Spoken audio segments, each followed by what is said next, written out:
फरशी पुलाच्या निकृष्ट कामाचा भांडाफोड, अवघ्या 2 ते 3 महिन्यातच पडले भगदाड, ग्रामस्थांमध्ये संताप. नंदुरबार जिल्ह्यातील शहादा तालुक्यातील ग्रामपंचायत सावळदा हद्दीतील नव्याने बांधण्यात आलेल्या फरशी पुलाच्या कामाचा निकृष्ट दर्जा पुन्हा एकदा उघड झाला आहे. लाखो रुपयांचा निधी खर्च करून उभारण्यात आलेल्या या पुलाला अवघे 2 ते 3 महिनेही पूर्ण झाले नसताना पुलावर मोठे भगदाड पडल्याने नागरिकांमध्ये तीव्र संतापाची लाट उसळली आहे. स्थानिक नागरिकांच्या मते, पुलाचे बांधकाम करताना दर्जाहीन साहित्याचा वापर करण्यात आला असून कामामध्ये मोठ्या प्रमाणावर अनियमितता झाल्याचा संशय व्यक्त केला जात आहे.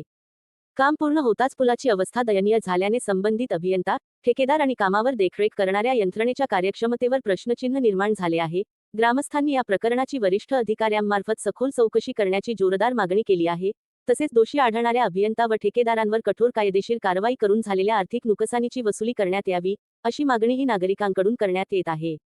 नागरिकांचे म्हणणे आहे की, सार्वजनिक निधीची उधळपट्टी करून निकृष्ट दर्जाची कामे करणाऱ्यांना पाठीशी घालण्याचे प्रकार थांबले पाहिजेत, अन्यथा अशा कामांमुळे नागरिकांच्या जीवितास धोका निर्माण होऊ शकतो. दरम्यान, या प्रकरणात तातडीने कारवाई न झाल्यास तीव्र लोकांदोलन छेडण्यात येईल, असा इशारा ग्रामस्थांनी दिला आहे. त्यामुळे प्रशासन या गंभीर प्रकरणाकडे कितपत गांभीर्याने पाहते आणि दोषींवर कोणती कारवाई करते, याकडे संपूर्ण परिसराचे लक्ष लागले आहे. काम अवघ्या काही महिन्यातच उखडून पडत असेल, तर विकासकामांच्या गुणवत्तेवर मोठे प्रश्नचिन्ह निर्माण होते. सावळदा येथील फरशी पुलाच्या निकृष्ट कामाची निष्पक्ष चौकशी करून दोषींवर कठोर कारवाई व्हावी, अशी मागणी नागरिकांनी केली आहे.